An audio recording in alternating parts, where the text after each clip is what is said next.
Pemirsa, sorotan dunia kembali hadir menemani Anda dengan beragam informasi seputar peristiwa dan isu global. Bersama saya Tia Radianti dan inilah sorotan dunia untuk Anda.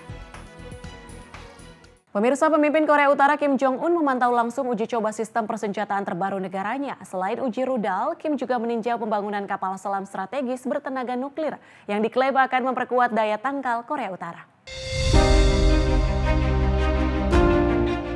Pemimpin Korea Utara Kim Jong-un menyaksikan uji coba penembakan rudal baru anti pesawat ketinggian tinggi dan jarak jauh yang masih dalam tahap pengembangan. Gambar yang dirilis kantor berita resmi, KCNA, pada hari Kamis 25 Desember 2025 menunjukkan Kim Jong-un memantau peluncuran rudal dari pusat komando. Rudal terlihat meluncur ke langit meninggalkan jejak asap tebal. Menurut KCNA, uji coba tersebut dinyatakan berhasil. Rudal diklaim menghantam target simulasi secara akurat pada ketinggian 200 km. Pada hari yang sama, Kim Jong-un juga meninjau proyek pembangunan kapal selam strategis bertenaga nuklir seberat 8.700 ton. Dalam kunjungan tersebut, Kim didampingi putrinya Kim Ju-ae serta sejumlah pejabat tinggi pemerintah. Kapal selam tersebut disebut sebagai langkah balasan atas rencana Korea Selatan yang bersama Amerika Serikat berencana membangun kapal selam serang bertenaga nuklir. Berdasarkan rencana 5 tahun pengembangan persenjataan yang ditetapkan pada tahun 2021, kapal selam nuklir ini ditargetkan rampung pada akhir tahun 2025. Saat ini, hanya 6 negara di dunia yang memiliki kapal selam strategis bertenaga nuklir, yaitu Amerika Serikat, China, Rusia, Inggris, Prancis, dan India. Tim redaksi Sinpo TV melaporkan. Perayaan Natal kembali digelar di kota Bethlehem, tepi barat setelah sempat terhenti selama 2 tahun akibat perang Israel dan Hamas di Gaza. Suasana meriah dan penuh harapan kembali terasa di kota kelahiran Yesus Kristus saat umat Kristiani merayakan Natal dengan doa untuk damai. Perayaan Natal kembali digelar di kota Bethlehem pada hari Rabu 24 Desember 2025. Ini menjadi perayaan pertama setelah 2 tahun terhenti akibat konflik berkepanjangan antara Israel dan Hamas. Rekaman video menunjukkan kelompok pemuda-pemudi dan anak-anak menggelar pawai melintasi jalanan sambil memainkan musik Natal.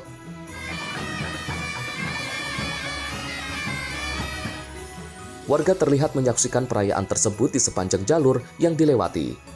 Video juga merekam kedatangan Patriark Latin Yerusalem, Kardinal Pierbattista Pizzaballa, yang terlihat menyapa warga. Sementara petugas keamanan melakukan pengamanan di sekitar lokasi. Salah satu warga setempat, Arich Hawari, menyampaikan kebahagiaannya atas kembali digelarnya perayaan Natal. Ia menyampaikan ucapan selamat Natal dari kota kelahiran Yesus, serta harapan agar perayaan ini membawa damai dan cinta bagi rakyat Palestina dan dunia. Dirinya juga mengajak masyarakat internasional untuk datang ke Palestina dan menegaskan bahwa rakyat Palestina adalah masyarakat yang cinta damai dan menghormati semua agama dan golongan. Juru bicara kepolisian Palestina, Lowey Arzikot, menyebut lebih dari 700 personil polisi dikerahkan untuk menjamin keamanan kedatangan Patriark Latin ke Manger Square dan gereja kelahiran. Perayaan Natal di Bethlehem tidak hanya meliputi ritual keagamaan seperti misa tengah malam, namun juga tradisi sosial seperti pohon Natal yang dihias, saling bertukar hadiah, serta berbagi hidangan khas Natal bersama keluarga. Tim redaksi Sinpo TV melaporkan. Sebuah fenomena alam langka terekam di Waduk Fushun Timur Laut China. Gelombang air tampak bergerak secara vertikal dan menyerupai awan yang melayang di atas permukaan air. Para ahli menyebut kejadian ini terjadi akibat kontras suhu ekstrim antara air dan udara. Inilah rekaman dari lokasi yang menunjukkan pola gelombang tidak biasa di permukaan Waduk Fushun di Provinsi Liaoning, China, Timur Laut.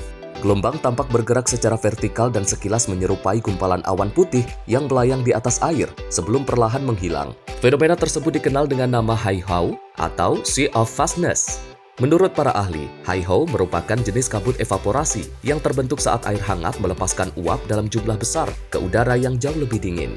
Kondisi ini biasanya terjadi saat suhu udara turun secara tiba-tiba, sehingga terjadi perbedaan suhu yang tajam antara air dan udara di atasnya. Dampaknya, permukaan air tampak seperti mendidih. Waduk Fushun, yang resmi dikenal sebagai Waduk Dahuofang, merupakan sumber air utama sekaligus kawasan wisata alam. Waduk ini memiliki kapasitas penyimpanan air lebih dari 2,18 miliar meter kubik. Fenomena langka ini pun menarik perhatian masyarakat dan warga sekitar yang menyaksikan secara langsung. Tim redaksi Sinpo TV melaporkan. Bentrokan bersenjata terjadi di kota Aleppo, Suriah. Pasukan pemerintah transisi Suriah terlibat konfrontasi dengan kelompok Kurdi Syrian Democratic Forces atau SDF. Insiden ini dilaporkan menyebabkan korban jiwa dari kalangan warga sipil. Inilah rekaman video yang menunjukkan tembakan senjata mesin menerangi jalanan kota Aleppo yang terlihat kosong. Suara tembakan bertubi-tubi dan ledakan terdengar di sejumlah titik. Pasukan pemerintah transisi Suriah dilaporkan terlibat bentrokan dengan pasukan Kurdi SDF yang didukung Amerika Serikat. Setidaknya 2 warga sipil dilaporkan tewas dalam insiden tersebut. Dalam pernyataannya, SDF menuduh faksi yang berafiliasi dengan pemerintah transisi melancarkan serangan menggunakan senjata menengah dan berat ke kawasan Sheikh Maksud dan Asrafi. Serangan tersebut terjadi setelah adanya penyerangan terhadap pos pemeriksaan pasukan keamanan internal di Aleppo. SDF menyebut warga dan aparat keamanan melakukan langkah pencegahan untuk melindungi diri. Mereka juga menyatakan 5 warga sipil termasuk seorang anak tewas dalam bentrokan tersebut. Sementara itu, media resmi pemerintah Suriah Sana melaporkan pasukan SDF melakukan serangan mendadak ke posisi pasukan keamanan internal dan tentara Arab Suriah di sekitar kawasan Asrafif. Serangan itu disebut menyebabkan korban di kalangan aparat keamanan dan militer. Akibat situasi keamanan yang memburuk, sejumlah jalan utama ditutup, termasuk Jalan Gaziantep, Aleppo, dan Jalan Lairomun menuju kawasan industri. Pengerahan pasukan keamanan dan mobilisasi besar-besaran dilaporkan terjadi di kota tersebut. Bentrokan ini terjadi di tengah mendekatnya batas waktu integrasi pasukan SDF ke dalam struktur negara Suriah. Kedua pihak saling menyalahkan atas terlambatnya implementasi kesepakatan yang dicapai pada bulan Maret lalu. Tim redaksi Sinpo TV melaporkan. Pasukan Israel merobohkan sebuah gedung hunian di Yerusalem Timur. Pembongkaran terjadi di kawasan Wadi Kadum Ras Al Amud, kota Silwan. Pihak Palestina menilai langkah tersebut sebagai upaya pengusiran paksa warga asli Yerusalem.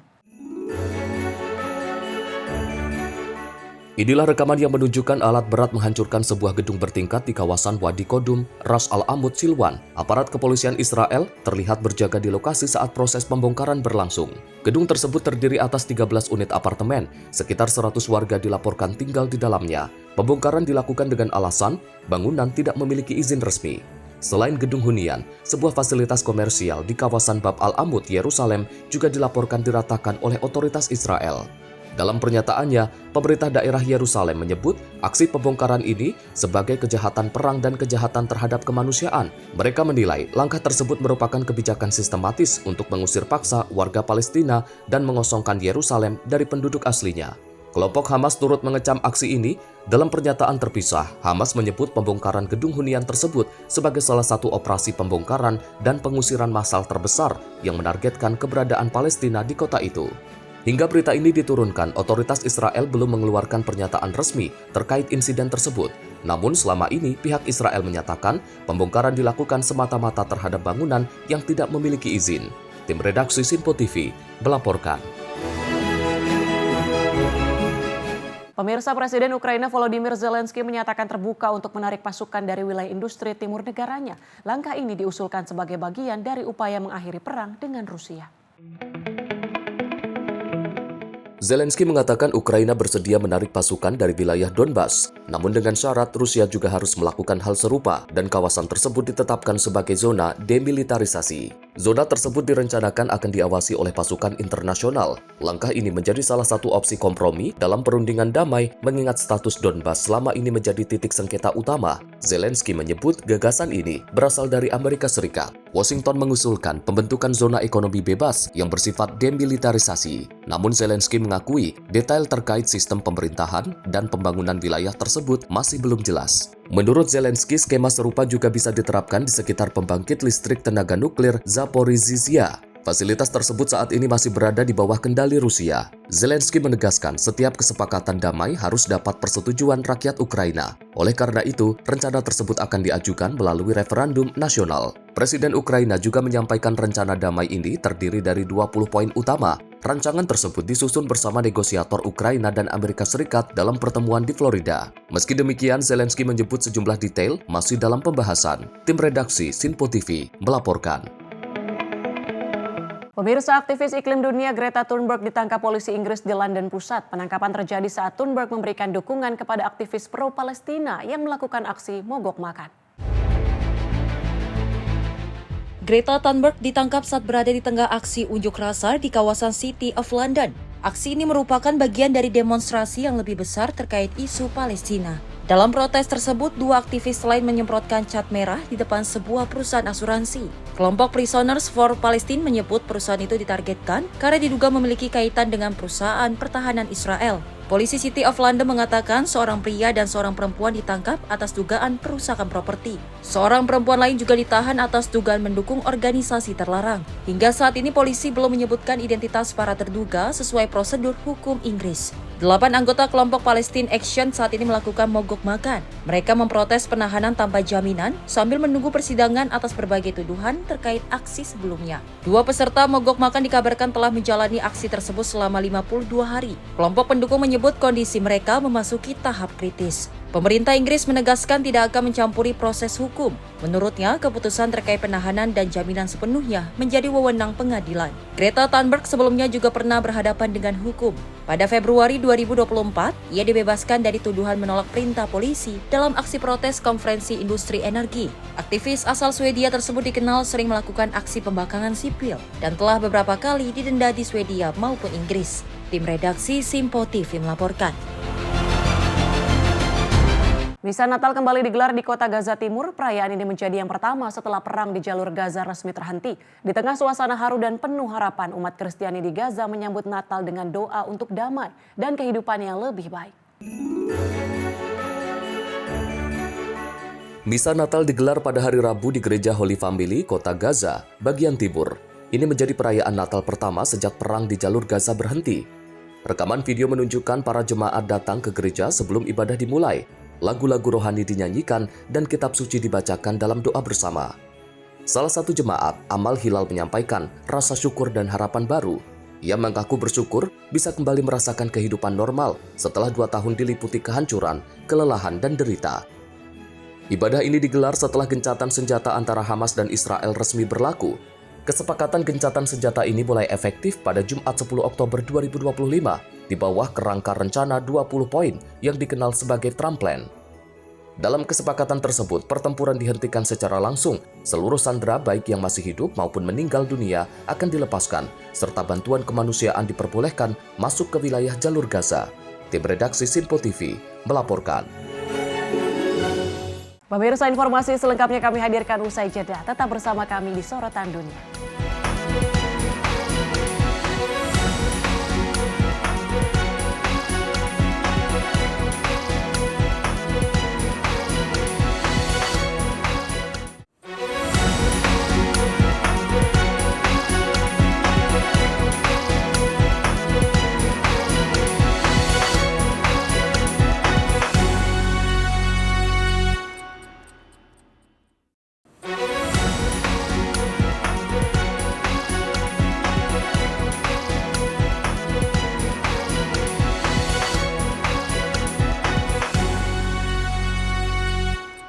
Anda kembali menyaksikan Sorotan Dunia bersama saya, Tiara Diandi.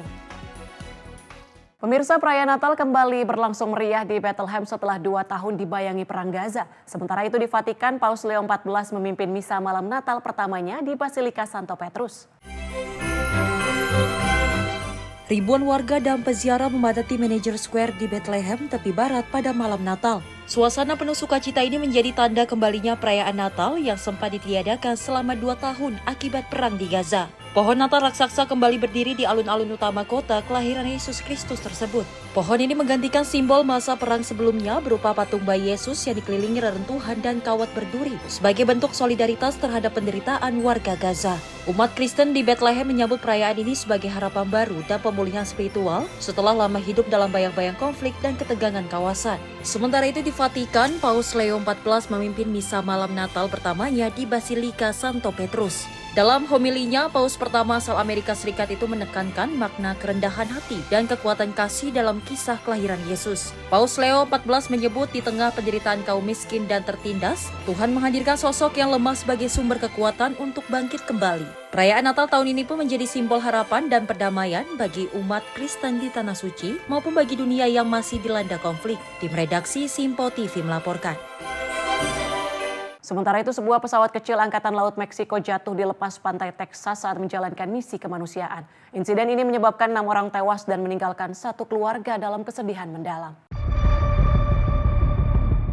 Pemerintah Meksiko menyatakan pengendali lalu lintas udara kehilangan komunikasi selama sekitar 10 menit dengan pesawat Angkatan Laut tersebut. Insiden terjadi pada saat pesawat mendekati Bandara Internasional Soles di Galveston. Pesawat jenis Big King R3501 sedang bekerja sama dengan organisasi nirlaba. Misi tersebut bertujuan membawa anak-anak Meksiko dengan luka bakar parah untuk mendapatkan perawatan medis di Amerika Serikat. Tim penyelamat menemukan 5 jenazah di lokasi kejadian. 2 orang lain berhasil dievakuasi dalam kondisi hidup. 1 orang anggota Angkatan Laut, Letnan Luis Enrique Castillo, sempat dinyatakan hilang. Pencarian berlangsung sepanjang hari sebelum jenazahnya ditemukan pada Selasa malam. Keluarga Castillo di desa terpencil di Meksiko Selatan mengaku hanya bisa menunggu kabar. Mereka tidak dapat segera datang ke Amerika Serikat karena keterbatasan dokumen perjalanan. Presiden Meksiko Claudia Sheinbaum menyebut kejadian ini sebagai tragedi besar. Ia mengonfirmasi sejumlah korban merupakan personel Angkatan Laut. Penyelidik di Amerika Serikat kini menelusuri penyebab kecelakaan. Badan Keselamatan Transportasi Nasional Amerika Serikat menyatakan proses evakuasi bangkai pesawat bisa memakan waktu lebih dari 1 pekan. Pakar penerbangan menyebut saat mendekati landasan, pesawat terdeteksi terbang terlalu rendah. Kondisi cuaca buruk dan sistem navigasi landasan yang sedang tidak berfungsi diduga memperberat proses pendekatan. Kabut tebal di wilayah tersebut dilaporkan membatasi jarak pandang hingga kurang dari 1 km.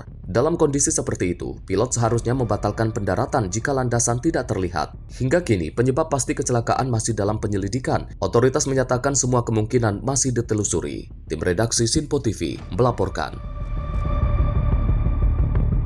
Ratusan umat Kristen di Suriah berkumpul menjelang Natal di sebuah gereja yang pernah menjadi sasaran serangan mematikan.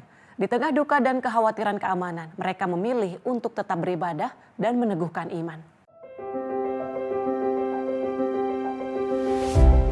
Dengan pengamanan ketat, umat gereja Mar Elias di kawasan Deila, pinggiran Damaskus menggelar misa menjelang hari Natal.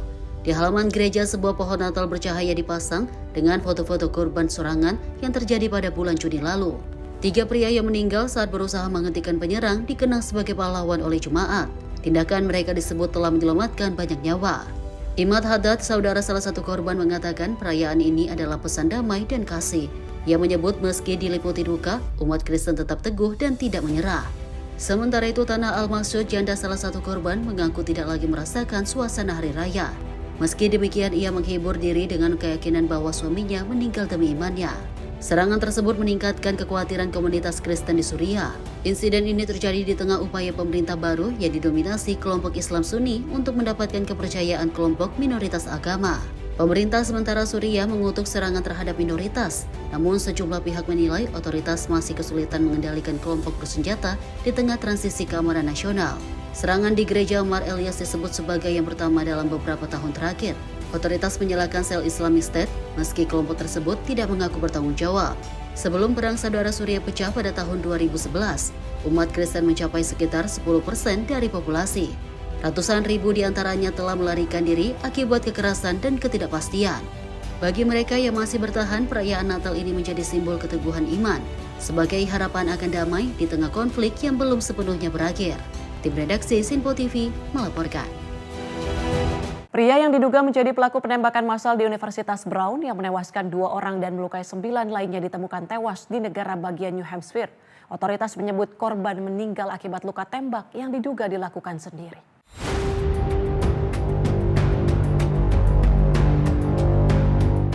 Kepolisian Providence mengidentifikasi terduga pelaku sebagai Claudio Naves Valente, 48 tahun, warga negara Portugal dan mantan mahasiswa Universitas Brown. Jenazahnya ditemukan Kamis malam di sebuah fasilitas penyimpanan di New Hampshire, tempat ia menyewa unit. Kepala Kepolisian Providence Oscar Perez menyatakan Valente meninggal akibat luka tembak yang dilakukan sendiri.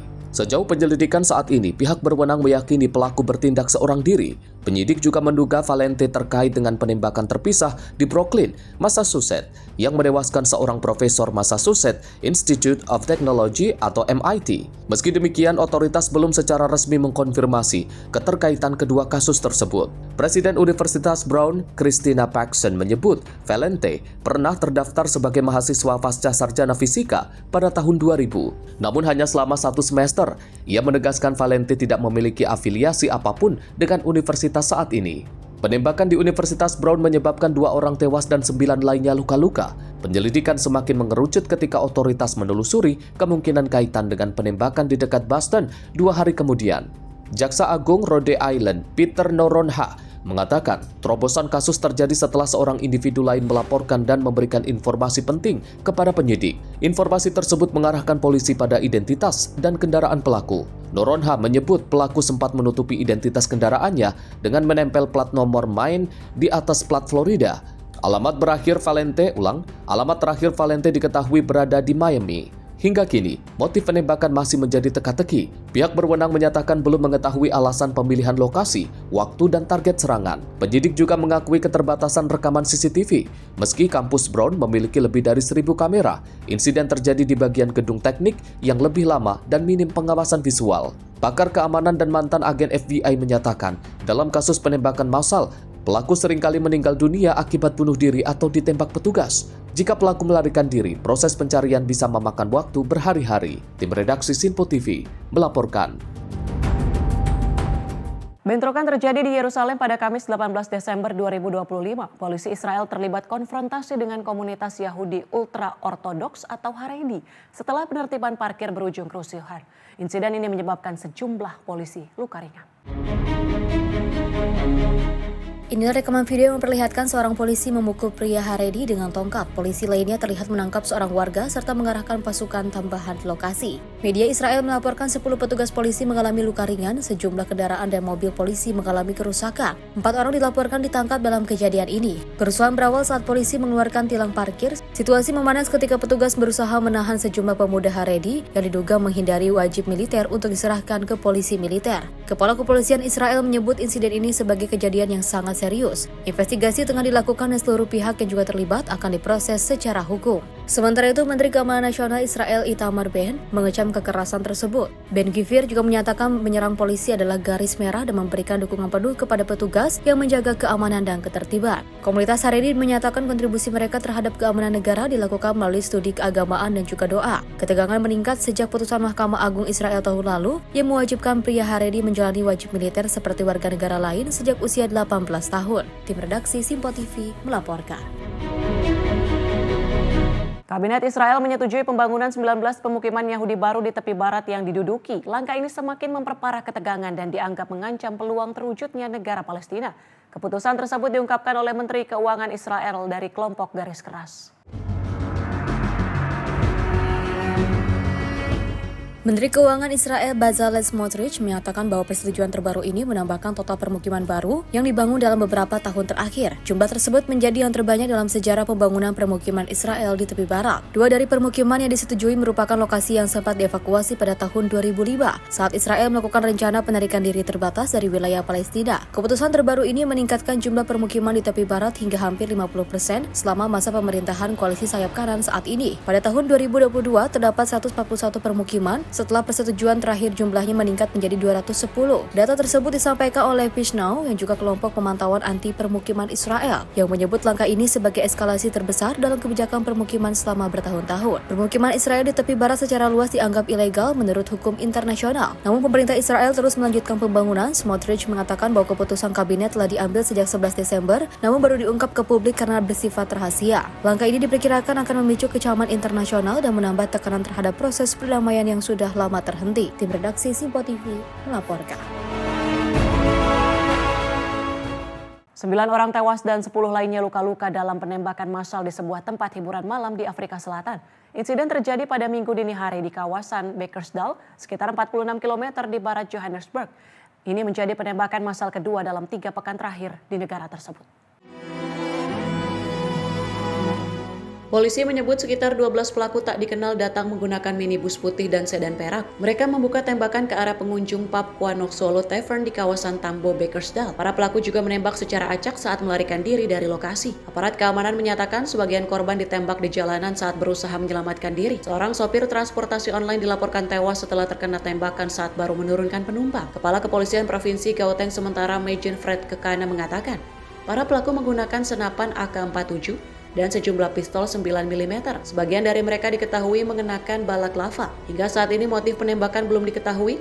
Polisi melakukan perburuan terhadap para pelaku dengan melibatkan unit kejahatan berat dan tim pelacak khusus. Kawasan Bakersdale dikenal sebagai wilayah rawan kejahatan. Daerah ini dikepung lubang tambang ilegal yang memicu kekerasan geng dan peredaran senjata api gelap. Afrika Selatan mencatat hampir 26.000 kasus pembunuhan sepanjang tahun 2024. Senjata api menjadi penyebab utama kematian, meski negara ini memiliki aturan ketat terkait kepemilikan senjata. Tim redaksi Sinpo TV melaporkan. Pemerintah Amerika Serikat menyebut pembicaraan dengan Ukraina dan perwakilan Eropa terkait upaya mengakhiri perang dengan Rusia berjalan konstruktif. Pembicaraan digelar di Florida dan disebut sebagai langkah penting menuju perdamaian.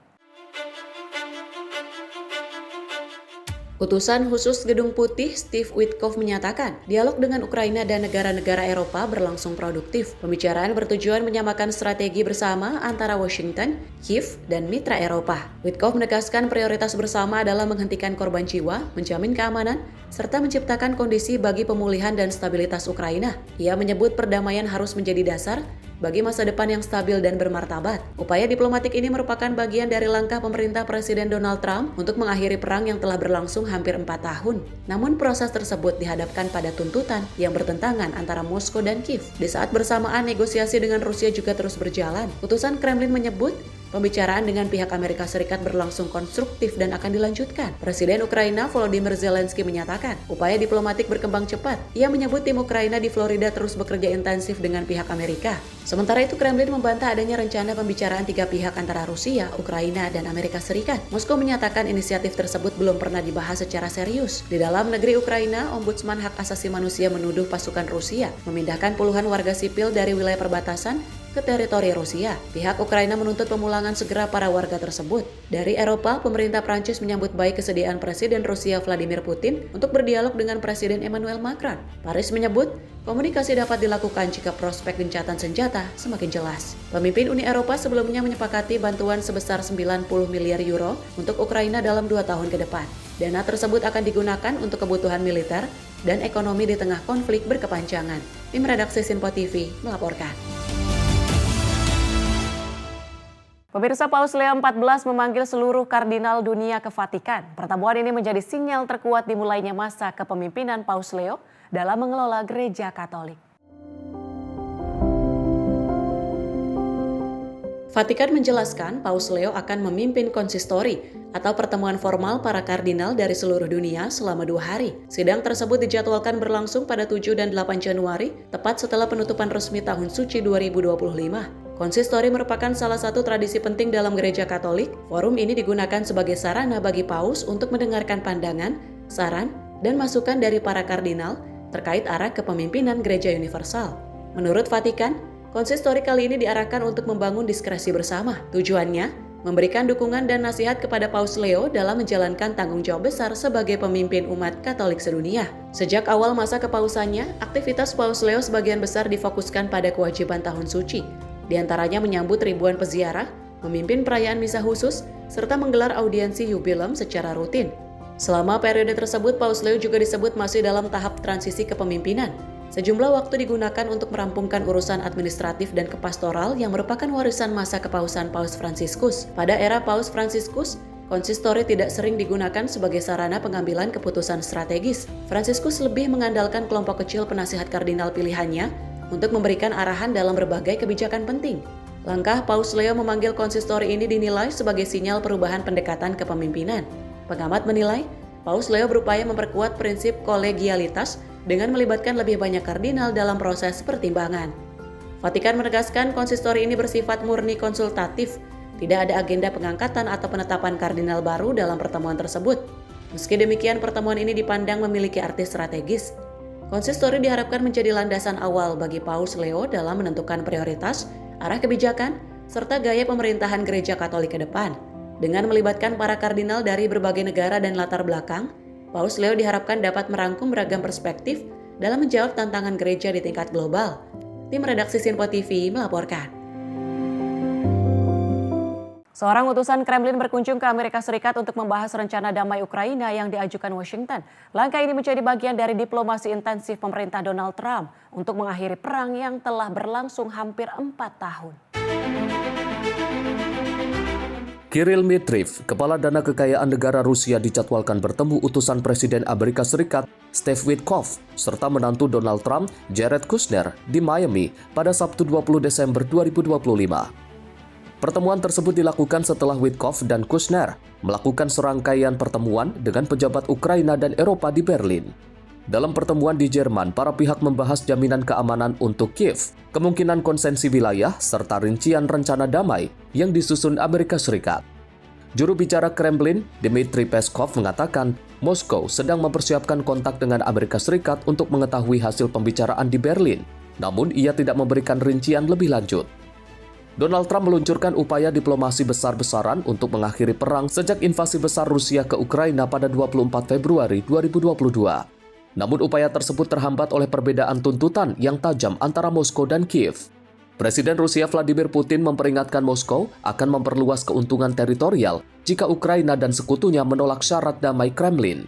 Putin menuntut pengakuan atas wilayah yang diduduki pasukan Rusia, termasuk semenanjung Crimea yang dianeksasi secara ilegal pada 2014. Moskow juga menuntut Ukraina menarik pasukannya dari sejumlah wilayah timur. Kremlin menegaskan Ukraina harus meninggalkan ambisi bergabung dengan NATO dan menolak penempatan pasukan aliansi tersebut di wilayahnya. Presiden Ukraina Volodymyr Zelensky menegaskan posisi negaranya tidak berubah terkait keinginan bergabung dengan NATO.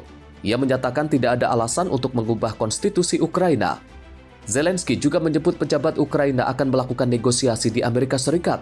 Dalam kunjungannya ke Brussels, Zelensky menyatakan Amerika Serikat memegang peran kunci untuk menekan Rusia agar menghentikan perang. Tim redaksi Sinpo TV melaporkan. Kita ke informasi lain, pemirsa. CEO Danantara Rosan Ruslani memulai langkah awal pengembangan dan akuisisi aset perhotelan dalam rangka membangun kampung haji di Mekah. Hal tersebut dieksekusi melalui kemitraan strategis dengan Taker Development Company. Setelah penantian panjang, harapan bangsa Indonesia untuk memiliki fasilitas yang mampu memaksimalkan pengalaman ibadah haji dan umroh kini mulai terwujud. Berdasarkan akun resmi CEO Danantara Rosan Ruslani, didampingi CIO Danantara Pandu Syahrir, menjalin kemitraan strategis antara Danantara Investment Management dan Taker Development Company dengan memulai langkah awal yang terukur untuk memperkuat kehadiran investasi Indonesia di Mekah.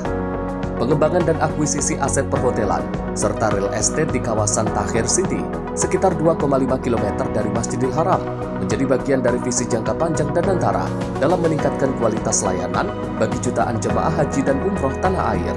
We are here to do the signing of our partnership, our collaboration in Mecca between Danantara Indonesia and Taker Development Company. Because we have a premium over 2 million every year. They are the guests of Allah. We want to make sure they can do all the Umrah and Hajj in very maximum capacity. The asset under this agreement introducing world-class Indonesian hospitality in full alignment with applicable framework in the kingdom. And hopefully our partnership will grow, provide a strong foundation for a cross-border collaboration, particularly in sector support service for the global. Inisiatif ini menandai awal dari strategi bertahap Danantara dalam menyelaraskan investasi nasional, kepentingan umat, dan dampak berkelanjutan. Tim redaksi Sinpo TV melaporkan. Pemirsa, informasi lainnya kami hadirkan usai jeda. Tetap bersama kami di Sorotan Dunia.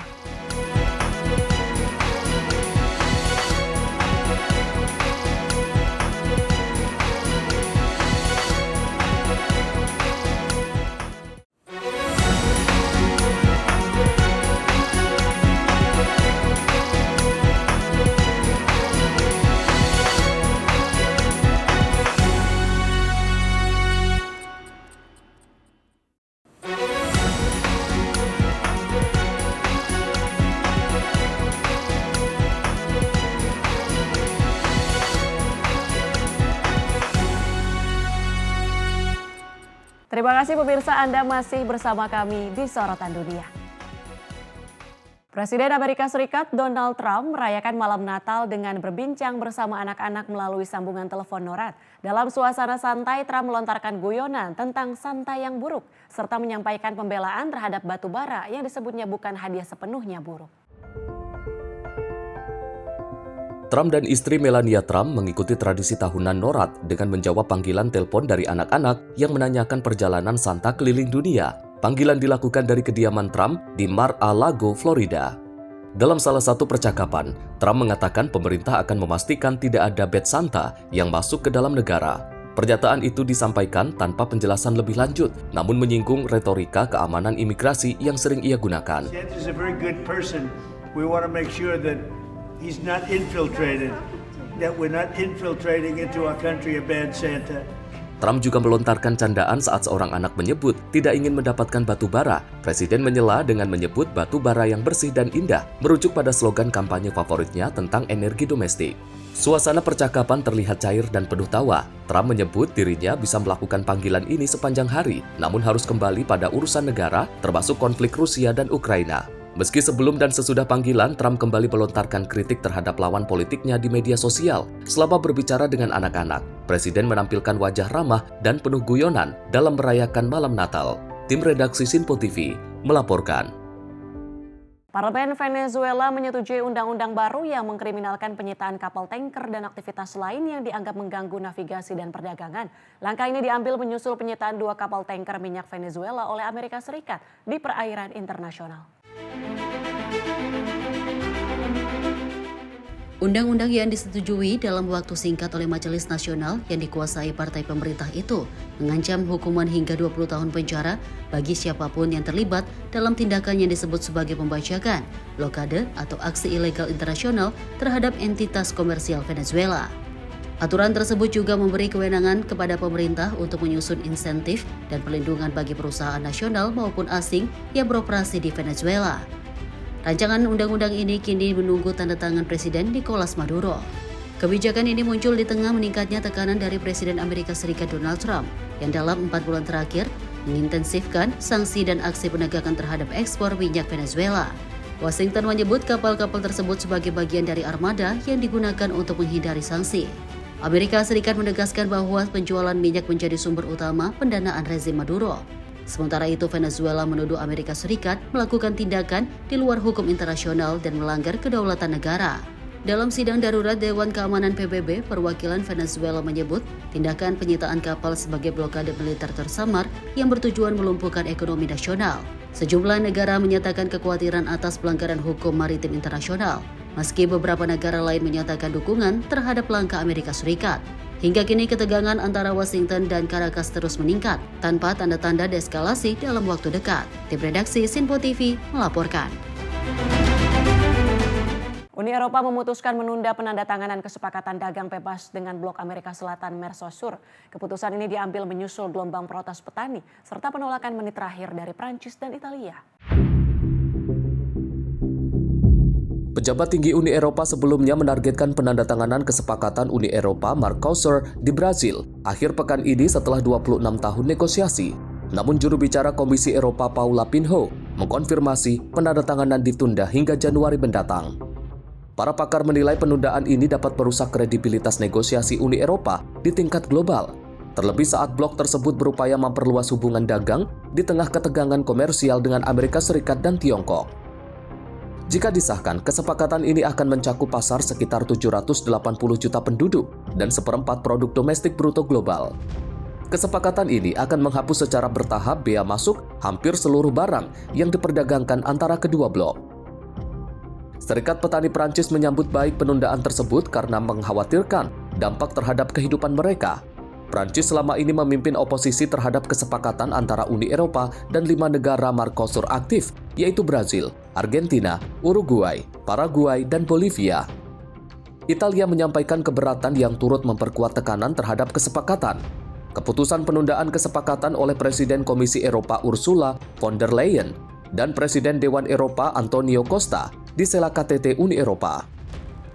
Kesepakatan itu dicapai dengan syarat Italia akan memberikan dukungan pada pemungutan suara di Januari. Keputusan ini muncul beberapa jam setelah ratusan petani menggunakan traktor memblokir jalanan di Brussels. Para pengunjuk rasa menyalakan kembang api, membakar ban, dan melempar telur, serta kentang ke arah aparat. Polisi merespon dengan gas air mata dan meriam air untuk membubarkan massa. Sebagian staf parlemen Eropa terpaksa dievakuasi akibat kerusakan yang ditimbulkan oleh aksi tersebut. Presiden Prancis Emmanuel Macron menegaskan penolakannya terhadap kesepakatan ini. Ia menyatakan petani tidak boleh dikorbankan demi perjanjian dagang. Macron menuntut jaminan perlindungan bagi sektor pertanian Eropa, peningkatan standar regulasi di negara Mercosur, serta pengawasan ketat terhadap impor. Perdana Menteri Italia Giorgia Meloni menyebut penandatanganan dalam waktu dekat sebagai langkah yang terlalu dini. Ia menegaskan Italia akan menyetujui kesepakatan hanya jika terdapat jaminan timbal balik yang memadai bagi petani. Tim redaksi Sinpo TV melaporkan. Sementara itu, penyidik merilis video kronologi pergerakan terduga pelaku penembakan di Universitas Brown. Namun otoritas menyatakan belum ada kemajuan signifikan dalam mengungkap identitas pelaku.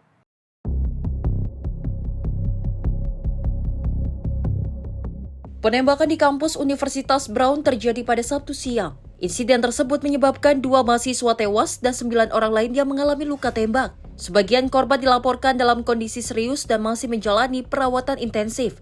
Penyidik merilis video kronologi pergerakan terduga pelaku. Video ini disusun dari berbagai rekaman kamera pengawas di sekitar kampus dan lingkungan sekitarnya. Dalam seluruh rekaman yang dirilis, wajah terduga pelaku tidak terlihat jelas. Wajahnya tertutup masker atau memalingkan arah dari kamera. Hal ini membuat polisi kesulitan mengidentifikasi sosok tersebut. Otoritas hingga kini hanya mampu memberikan deskripsi umum. Terduga pelaku disebut bertubuh kekar dan memiliki tinggi sekitar 173 cm. Rekaman yang sempat diunggah FBI menunjukkan sosok berpakaian gelap berjalan menyusuri sejumlah trotoar. Pergerakan tersebut terjadi selama hampir 1 jam setelah pukul 2 siang. Seluruh lokasi dalam video berada dalam jarak beberapa blok dari gedung teknik Universitas Brown. Gedung inilah yang menjadi lokasi utama terjadinya penembakan mematikan tersebut. Beberapa klip menunjukkan sosok itu melintasi lokasi yang sama berkali-kali. Hal ini memunculkan dugaan bahwa pelaku sengaja berputar-putar di area kampus. Dalam salah satu rekaman, sosok tersebut tiba-tiba berbalik arah dan berlari. Peristiwa ini terjadi saat ada seseorang lain mendekat ke arahnya. 2 video lain yang direkam beberapa menit setelah penembakan menunjukkan sosok yang sama. Ia terlihat menjauh dari area parkir dan kemudian berjalan menyusuri jalanan di sekitar. Hingga saat ini polisi mengaku belum mendapatkan petunjuk kuat untuk menentukan identitas pelaku. Sekitar 200 laporan atau tips telah diterima dari masyarakat. Kepala Polisi Providence Oscar Perez meminta warga yang tinggal di sekitar kampus untuk aktif memeriksa kamera pengawas pribadi, baik kamera rumah, toko, maupun kendaraan. Perez menyatakan petunjuk sekecil apapun dapat menjadi kunci. Ia menyebut penyidikan saat ini mencari momen yang sangat singkat, bahkan lebih cepat dari satu tarikan nafas. Keterbatasan jumlah kamera dan ketiadaan rekaman jelas terus menjadi tantangan utama. Meski pihak Universitas Brown menyatakan memiliki sekitar 1.200 kamera di area kampus. Tim redaksi Sinpo TV melaporkan. Militer Amerika Serikat menyatakan telah melancarkan serangan terhadap sebuah perahu yang dituduh terlibat penyelundupan narkoba di Samudra Pasifik Timur. Serangan itu menewaskan 4 orang dan terjadi di hari yang sama saat DPR Amerika menolak upaya membatasi wewenang Presiden Donald Trump dalam menggunakan kekuatan militer melawan kartel narkoba. Komando Selatan Amerika Serikat atau US Southern Command mengungkapkan melalui media sosial bahwa perahu tersebut dioperasikan oleh yang mereka sebut sebagai narkoteroris di sepanjang jalur penyelundupan yang sudah dikenal. Militer tidak menyertakan bukti atas tuduhan tersebut, namun merilis sebuah video yang memperlihatkan perahu melaju di laut sebelum terjadi ledakan. Serangan terbaru ini menambah jumlah total serangan terhadap perahu menjadi 26 kasus, dengan 99 orang dilaporkan tewas, berdasarkan data yang disampaikan pemerintah Trump. Presiden Donald Trump menyebut serangan tersebut sebagai eskalasi yang diperlukan untuk menghentikan aliran narkoba ke Amerika Serikat dan menegaskan bahwa Amerika saat ini terlibat dalam konflik bersenjata dengan kartel narkoba. Namun kampanye serangan ini kini menghadapi pengawasan ketat dari Republik di DPR, menolak 2 resolusi yang diajukan Partai Demokrat yang akan memaksa pemerintah untuk mendapatkan persetujuan Kongres sebelum melanjutkan serangan militer terhadap kartel. Tim redaksi Sinpo TV melaporkan. Otoritas pemilihan Honduras memulai penghitungan khusus atas suara akhir pemilihan presiden November lalu. Langkah ini diambil setelah 3 pekan ketidakpastian, munculnya tudingan kejanggalan serta tekanan dari pemerintah Amerika Serikat agar hasil pemilu segera dirampungkan. Penghitungan khusus melibatkan 2.792 kotak suara dari pemilu 30 November. Hingga saat ini otoritas telah menghitung 99,8% suara, namun selisih tipis antara kandidat memicu sengketa dan tuduhan kejanggalan proses. Ketua Dewan Pemilihan Nasional Anna Paula Hall menyatakan proses ini dilakukan dengan kehadiran pemantau nasional dan internasional. Ia menegaskan transparansi menjadi prioritas utama. Sebelumnya, proses penghitungan sempat terhenti akibat perselisihan politik. Situasi tersebut memicu tekanan dari Amerika Serikat. Kementerian Luar Negeri Amerika Serikat memperingatkan agar hasil segera difinalkan dan menegaskan upaya mengganggu proses akan menghadapi konsekuensi. Dalam perolehan sementara, kandidat Partai Nasional Nasri Asfura memimpin dengan 40,54% suara, disusul Salvador Nasrallah dari Partai Liberal, dari Partai Liberal dengan 39,3%. Kandidat Partai Penguasa Libre, Rixi Monchada, berada di posisi ketiga dengan 19,28%. Pemilu ini dianggap sebagai penolakan publik terhadap pemerintahan Presiden Xiomara Castro. Castro yang terpilih pada 2021 dengan janji reformasi, mengakui kekalahan politik partainya dan menyatakan akan menghormati hasil pemilu. Dalam pidatonya, Castro menegaskan akan menjaga perdamaian dan menghormati konstitusi. Ia menyatakan siap menerima siapapun pemenang pemilihan presiden. Otoritas pemilihan belum memastikan kapan hasil akhir akan diumumkan, namun menyatakan proses penghitungan khusus akan terus dilakukan hingga selesai. Tim redaksi Sinpo TV melaporkan. Pejabat Amerika Serikat menyatakan Washington telah menyetujui pemberian jaminan keamanan kepada Ukraina. Kesepakatan ini menjadi bagian dari pembicaraan damai untuk mengakhiri perang hampir 4 tahun antara Ukraina dan Rusia. Pembicaraan terkini digelar di Berlin antara pejabat Amerika dan Presiden Ukraina Volodymyr Zelensky. Pejabat Amerika Serikat menyebut perbedaan pandangan terkait jaminan keamanan dan tuntutan wilayah di Donbas kini semakin menyempit. Utusan Presiden Donald Trump, Steve Witkoff, dan Jared Kushner memimpin perundingan yang juga melibatkan pemimpin Eropa. Trump bahkan ikut bergabung secara virtual dalam jamuan makan malam para negosiator. Presiden Trump mengatakan pembicaraan kini berada pada titik paling dekat menuju kesepakatan. Ia juga menyebut pendapat dukungan besar dari para pemimpin Eropa yang ingin perang segera diakhiri. Pejabat Amerika Serikat menyatakan jaminan keamanan yang ditawarkan tidak akan tersedia selamanya. Pemerintah Trump berencana mengajukan kesepakatan tersebut ke Senat Amerika Serikat untuk persetujuan. Dalam pernyataan bersama, para pemimpin Eropa menegaskan komitmen bersama Amerika Serikat untuk memberikan jaminan keamanan yang kuat. Salah satunya melalui pembentukan pasukan multinasional pimpinan Eropa yang didukung Amerika Serikat. Pasukan tersebut dirancang untuk beroperasi di dalam Ukraina, termasuk membantu membangun kembali kekuatan militer Ukraina, menjaga keamanan udara, serta menjamin keselamatan jalur laut. Jenderal Angkatan Udara Amerika Serikat Alexus Grinskewicz yang juga memimpin operasi militer NATO turut hadir dalam pembicaraan. Perundingan difokuskan pada kesepakatan keamanan yang disebut serupa dengan pasal 5 NATO. Kansir Jerman Friedrich Merz menyebut kesepakatan ini sebagai langkah besar. Ia menegaskan Eropa dan Amerika kini siap bertindak bersama dalam menjamin keamanan Ukraina. Namun tantangan masih ada. Ukraina menegaskan jaminan keamanan harus mengikat secara hukum dan didukung Kongres Amerika Serikat. Sementara Rusia menolak kehadiran pasukan NATO di wilayah Ukraina. Tim redaksi Sinpo TV melaporkan. Aksi protes besar-besaran meledak di ibu kota Bangladesh, Dhaka. Massa turun ke jalan setelah tewasnya tokoh pemuda terkemuka Syarif Osman Hadi. Situasi memanas hingga berujung pembakaran sejumlah bangunan di pusat kota. Aksi protes terjadi di berbagai titik di Dhaka pada Kamis 18 Desember 2025 menyusul kematian tokoh pemuda terkemuka Syarif Osman Hadi. Massa menyampaikan tuntutan agar pihak berwenang segera mengungkap dan juga mempertanggungjawabkan pembunuhan tersebut. Rekaman video menunjukkan demonstran berkumpul di kawasan Karwan Bazar dengan sejumlah bangunan terlihat terbakar. Petugas pemadam kebakaran diterjunkan untuk memadamkan api, sementara personil militer menutup dan juga mengamankan lokasi. Dua media nasional besar Bangladesh, Prothom Alo dan The Daily Star, menjadi sasaran serangan massa. Para pengunjuk rasa menuduh kedua media tersebut memiliki kedekatan dengan India. Sejumlah demonstran juga menyinggung keberadaan mantan Perdana Menteri Sheikh Hasina. Hasina diketahui mengungsi ke India setelah pemerintahannya tumbang dalam pemberontakan tahun 2024. Syarif Osman Hadi dikenal sebagai kritikus keras India dan Sheikh Hasina. Ia ditembak oleh penyerang bermasker pekan lalu saat keluar dari sebuah masjid di Dhaka. Hadi sempat mendapat perawatan medis di Singapura, namun nyawanya tidak tertolong dan meninggal dunia akibat luka tembak tersebut. Kematiannya memicu gelombang protes nasional dan terjadi di tengah situasi politik yang masih tegang. Apalagi hanya beberapa hari sebelum otoritas Bangladesh mengumumkan jadwal pemilu nasional pertama pasca pemberontakan 2024.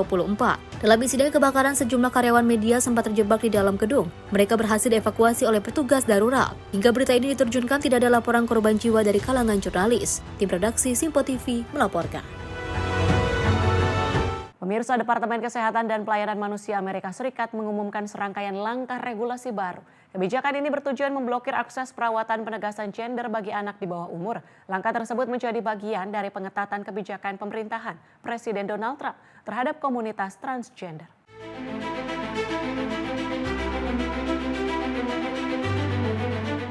Usulan regulasi ini merupakan langkah paling signifikan dalam membatasi penggunaan puberty blocker, terapi hormon, dan tindakan bedah untuk anak transgender. Salah satu poin utama kebijakan adalah penghentian dana Medicaid dan Medicare bagi rumah sakit yang memberikan layanan tersebut. Pemerintah federal juga melarang penggunaan dana Medicaid untuk membiayai prosedur penegasan gender bagi anak.